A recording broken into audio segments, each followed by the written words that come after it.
could have given up, but you didn't. You could have stopped believing, but you didn't. You could have kept living their expectations, but you decided to make this life your own. And in turn, you're here. Hello, everybody. Today we meet him, Adam Dodway. He is an actor and he's also holding the black belt in Aikido. Hi, Adam. Thank you for joining us today. Hello, thank you for having me. Thank you. And I would like to start a conversation with you talking about your story of becoming an actor and how did it start for you? What got you into acting in the first place? Well, I'm originally from West Virginia, and I've always loved theater. I remember going to particularly a children's theater play, Mhm. in which they had these puppet trees, and I remember being so fascinated with these trees, how someone could stand behind them and make their eyes move, And after Mhm. after the play, I remember going up on stage and seeing how everything worked and going behind the tree to see how you made the eyes move and everything. And that really is my first memory of really loving theater. Mhm. I have always been sort of musical. I was involved in church plays and cantatas and music, and I got involved in band Mhm. and played trumpet. And so it was always really musical, but also was involved with my community theater, Greenbrier Valley Theater in Lewisburg, West Virginia. And I did several shows there, always loved it. But then for several years through junior high and high school, got really involved in band, playing trumpet, and thought I was going to go to school to do that. But and I'd still always loved theater. I started getting involved in music theater. I started singing, and I was always enamored with New York, and I really wanted to come to New Mhm. York. And for my birthday, my when I was younger, all through high school, my aunt in New Jersey would get me tickets to Broadway shows. Mhm. And my first show was The Phantom of the Opera, which Oh, I wow. love. I love to this day. It's my first love. Mhm. And but I remember coming up to see Sunset Boulevard with Glenn Close. Uh-huh. And this was I was in 11th grade in high school. And I remember seeing that show and watching her on stage and thinking, I want to do that. I want Mhm. to make people feel how she's making me feel right now. And really, that's what started me really looking into getting into theater as a career, wanting to go to school for it, having previously looked for schools to play trumpet. I wanted to play jazz trumpet. I wanted to play trumpet in pit orchestras and musicals. But after seeing that performance and coming in and out of New York and experiencing theater here, I decided that I really wanted to do theater, to be an actor on stage. And I love music theater so much. And like I said, I'd been singing, and so Mhm. auditioned for music theater programs in schools. Went to Shenandoah Conservatory for a few years in Virginia, Winchester, Virginia. Mhm. Then went home for a year, took some core classes because I was frustrated, and I didn't know exactly what I was going to do. But I decided in that year that I still really wanted to do theater. I loved being on stage. I loved performing. I love making people feel something, being a performer on stage. Right. And then so I thought, no, I still want to do theater. So that's when I auditioned for and got into NYU, their music theater program in the Steinhardt School. And Mhm. that's where I got my undergrad degree, 2002. And after I graduated, I did the whole audition thing, pounding the pavement, trying to, Mhm. make money, pay the bills while auditioning, because they don't pay you to audition, Yeah. unfortunately. And was sort of semi-successful being an actor, mostly music theater. Um, but I for a couple of years I did that. Got involved with a few community theaters, St. Bart's Players in New York, um, and also trained some at HB Studio downtown, which was great. And it was really there at HB where I really thought and learned that acting for me was the foundation for everything. Even though I could sing, I could move well. I thought, I want to be an actor and concentrate on that. So through my studies at HB Studio and kind of getting frustrated with the whole spinning my wheels and the audition circuit thing, I decided that I wanted to dive further in. And so I went back Mm, to grad school and got my MA in theater and graduated just this past spring from Hunter College. So it's always been a consistent line with me, and I've just right. always, I keep coming back to it.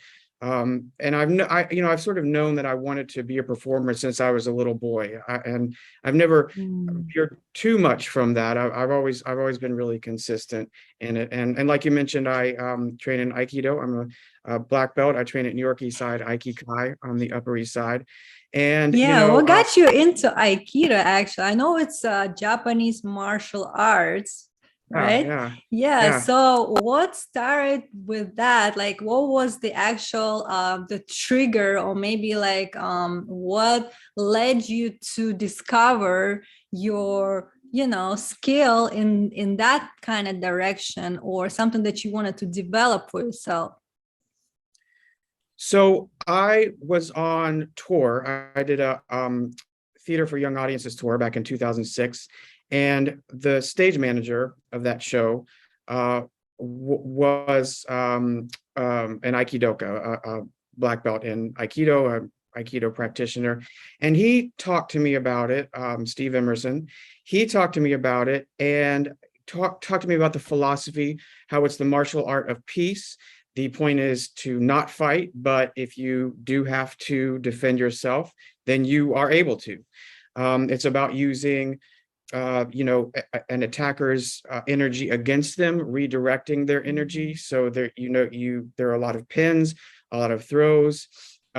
You learn both sides. You learn how to defend yourself as well as to be the one who attacks. And then the technique is done on you. So you learn how to fall or be thrown or pinned safely so you don't get hurt. um it's really giving in to get your way, a lot of it, Right. using someone's aggression and turning it into hopefully what ends up being a peaceful resolution. But that's how I got started. By the stage manager for that tour talked to me about it. I really loved it. It took me a couple years when I got back Mm. to get involved in it, but I did. I'm so glad that I did. I've been training for about 11 years. Got my Shodan, my black belt, Mm-hmm. right before the pandemic hit. So in December, I got Mm. my black belt, and then it was in March that but we continued on. I Wow. mean, we did Zoom classes, which, you know, martial arts training and acting classes on Zoom are quite a Wow. challenge, but really interesting. And I learned a lot. But yeah, that's actually, it's because of theater that I started training in Aikido. Yeah. Wow. And I see that theater is just, it's a very important part of your life, and you knew from when you were a child. So I guess that kind of passion has just been always in you, and you recognized it, and you started to kind of see where you can apply those skills, and it got you from one point to another. And now you kind of at the stage where you enjoy it. It's been part of your life, right? And I know Oh you're in a yeah. lot of shows. You performed in a lot of shows before, and the new one is coming this February. And Yeah, I'd like to Kevin Roof, see you very on the exciting. stage as well. Yeah, and I'm Yeah. just I'm wondering, like, what exactly do you feel when you perform? And you just mentioned that you want to make others feel a certain way, like to kind of like evoke certain emotions in them. And how do Mhm. you feel when you perform? Like, how do you know that people connect to you? Well, my job when I'm on stage is to connect to the other people on stage. I Mhm. mean, when I'm in the scene, I'm connecting to them. The audience reaction, hopefully they feel something from what I'm doing and from Yeah. how I'm being with all of the other people on the stage. I really consider myself a storyteller more than anything else. Um, and I hope that people are feeling something. That's not my main focus, though, when I'm on the stage. I think it's a byproduct of what you're doing on stage, how you're acting, how you're treating other people that you're in the scene with, or how the other people in the scene are treating you. True. And for example, something like Cat on a Hot Tin Roof, you get these really timeless and specific and potent stories Mhm. within all of these characters. And because it's such a well-written play by Tennessee Williams, just the text itself will make you feel something. But to then add people that are, having these things that they want from the other characters, I mean, it's just it's a perfect sort of soup of having people feel something, whether it's love or despair or hatred. Mhm. It just, that's what I love as being the byproduct of being able to tell this story, particularly through a show like Cat on a Hot Tin Roof. Yeah. Yeah, that's amazing the way you deliver it. And it's for you, like you said, it's just a storytelling. So it's kind of like um, you put a lot of your own character into developing the character on the stage too, right? So you're kind of using your own emotions and the way you Oh, performing. oh, totally. I mean, you can't escape your own vessel, you know. Right. I mean, what my character in Cat on a Hot Tin Roof wants, Gooper, Hmm. are different than what Adam would want. But Yeah. because I am Adam, I have to find ways to relate me to what he wants to get, from the people that he's with, his family. So Right. yeah, I mean, you have to, you can't escape yourself. You can become someone else in a way that you are trying to get what they want, but I always bring, who I am into the role. And really, even though a lot of these situations are uh, uh, very dark sometimes, and this is hard to do, I really do try to have fun with it. I mean, Mm. that is sort of an underlying trick for me, Hmm. is that even though, there is the anxiety of having to, be this character and get what you want, there has to be that element of fun. Yes. So yeah, and I consider myself a fairly positive kind of fun person. Hmm. Hopefully I'm that way. So yeah, I really do try to bring that out of the characters, no matter what, no matter who they are, and no matter how they're behaving. Yeah, that's definitely part of the game. Let's just say it, because it should be, not just fun for people to see, but also for you to enjoy the process. So, Right. yeah, and I think that's very important when it comes to what people do in everyday life when they choose their careers, and eventually, for example, they feel like it doesn't bring them this kind of fulfillment, so that fun part of it, it's missing. So it can't Mhm. just be all time boring the same thing. It has to be some element that will make you feel alive. And Totally. I mean, that word, I love that word, fulfillment. And I'm telling you, working, I've done a lot of theater and a lot of shows and been a lot of characters that, mhm. that run the spectrum. But, really working with Ruth Stage and Matt and Joe and everyone involved, I have felt more fulfilled working with them and working with this show than I have in a very, very long time, maybe Mm. ever.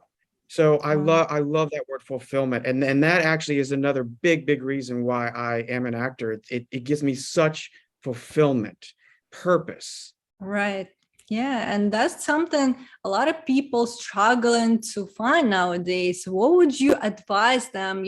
Sometimes they feel stuck or like bored, and they don't know where to start, and what should they do in order to find their own voice or purpose or like fulfillment? Well, I think you just have to find something that you enjoy. I think society, really molds us incorrectly into thinking that, we have to get the job to get the money to pay the bills. And of course, that is an element. Of course it is. I mean, Mhm. I live in New York City. I'm basically on my own, and Right. like I said, auditioning doesn't pay the bills, so I've had to have other work as well. But Mhm. don't let that stop you. If you want to do something, then do it. Find a way to do it. Um, you know, um, Marianne Williamson once said, everything we want is on the other side of fear. And I just love that. I mean, of course, it's scary. Of course, there are going to be people that you think are more talented or have more opportunity. You've got to create that opportunity. You've got to go for it. If you have something that you want to do, then do it and find a way to do it. And also, I'm a very spiritual person. Mhm. I believe in prayer and I believe in the law of attraction. I Yeah. think that it's such an important part of our our makeup and who we are, Mhm. our health and wellness all around. I think that we have to feel good about the things that we do, and then more will come. Mhm. That's very powerful in my life. And of course, sometimes I get very, very frustrated, but you just have to keep going.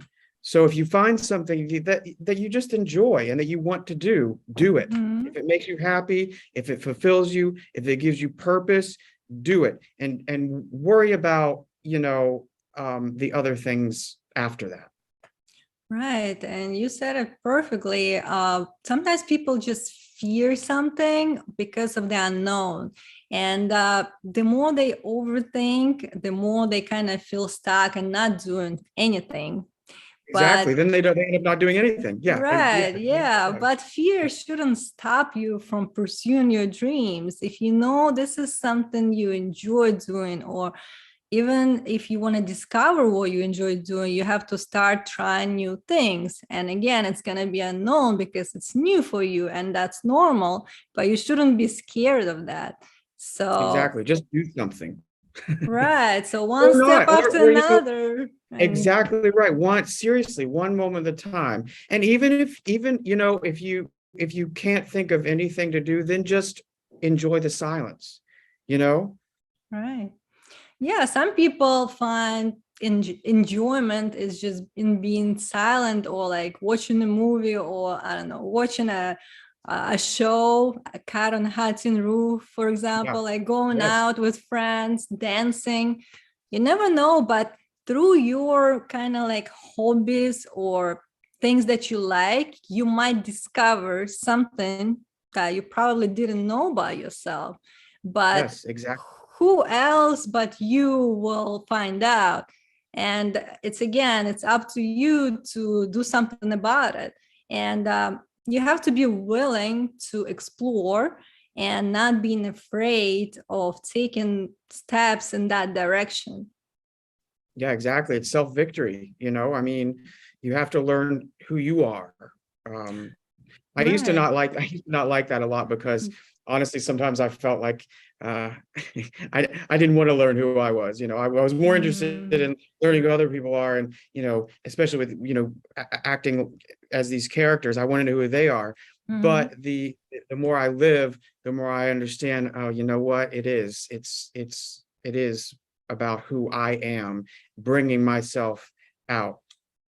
Yeah, I think the best we can do is to first know ourselves in a more intimate level and deep Yes. understanding of who we are. And Yeah. that would actually bring out the best out of us. And it's not only good for ourselves, but for others as well around. Yes. So we Mhm. have to kind of look into discovering ourselves and not be scared of that, because this is the best that you can do. Yeah, absolutely. And you know what? The thing is, I mean, I think in all of that, I think it's really important how you treat other people. Mhm. Kindness matters. Yeah, Of course, you're going to meet people who you don't want to be so kind to. of I course. certainly have experienced that, but I really do try to, like I said, what you put out, you get back. So Yeah. I really do try to put that into the mix, as well. Yeah, of course. Like being kind is just one of the values that has to be cultivated in the Yeah. society. Yeah, So sometimes you have to work on it. right, it's not easy to do. You have to kind of start noticing how you acting towards others and why you're doing this. So Yes. when you could answer all of those questions and like figure out the root of, you know, any issues that you might have, and kind of release that and be the best of who you can be, that's, Yes. I think, the ultimate goal of the human being. Yeah, I love what you said just now about resistance. You have to let go of that resistance, you know. I mean, I think and I've experienced this and I know that I've done this, and actually, if I'm honest, I still do it.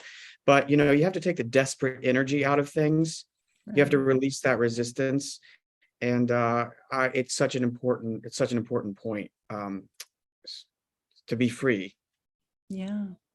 And I feel like your skill as being an Aikido master helps you with that. And it's like teaches you patience and kind of like noticing something about yourself. Is that Oh right? yeah. Oh, totally. You know, there's a very meditative Mm-hmm. element to Aikido, particularly. And it's also about knowing your surroundings. You know, when you're in the dojo, you're Mm, on the mat, you have to be so aware of the energy that surrounds you, which is yes. exactly the way it is on stage. Right. So there's that very specific connection. Yeah. Oh, wow. I'm glad that we spoke about all of those interesting ideas for people to hear. And I'm Yes. glad that you joined us today. Thank Thank you you so for much for sharing having your me. story. Yes, Yes. of And course. I'll be seeing your show in February. Amazing. Thank, I'm very excited to meet you in person. Thank you so okay. much. Thank you, Adam. Bye. Thank you. Have a good evening. I hope you enjoyed this episode. And if you did, hit the subscribe button and share it with others. Stay tuned.